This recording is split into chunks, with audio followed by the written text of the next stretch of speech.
Let me be absolutely clear. Israel is a strong friend of Israel's.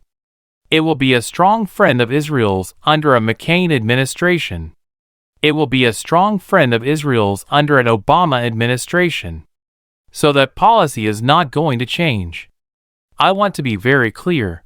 I will not sign on to any health plan that adds to our deficits over the next decade.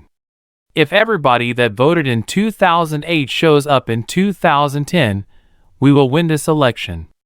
We will win this election. Our public life withers when only the most extreme voices get attention. Most of all, democracy breaks down when the average person feels their voice doesn't matter, that the system is rigged in favor of the rich or the powerful or some narrow interest.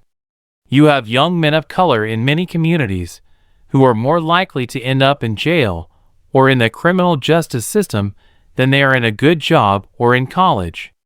And part of my job that I can do, I think, without any potential conflicts, is to get at those root causes.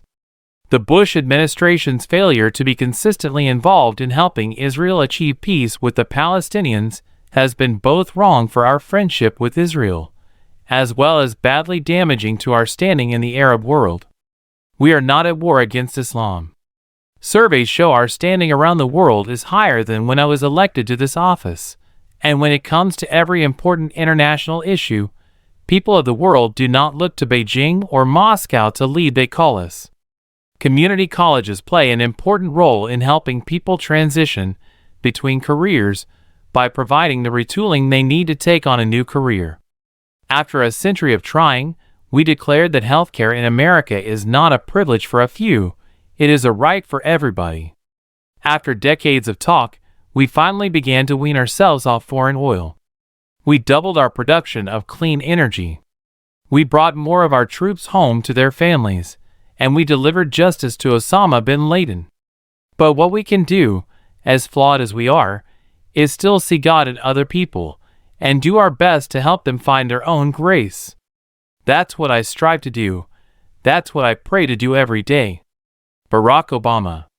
I will cut taxes for 95% of all working families, because, in an economy like this, the last thing we should do is raise taxes on the middle class. Now you have a choice. We can give more tax breaks to corporations that ship jobs overseas, or we can start rewarding companies that open new plants and train new workers and create new jobs here, in the United States of America. I can make a firm pledge. Under my plan, no family making less than $250,000 a year will see any form of tax increase. Not your income tax, not your payroll tax, not your capital gains taxes, not any of your taxes. We need earmark reform, and when I'm president, I will go line by line to make sure that we are not spending money unwisely.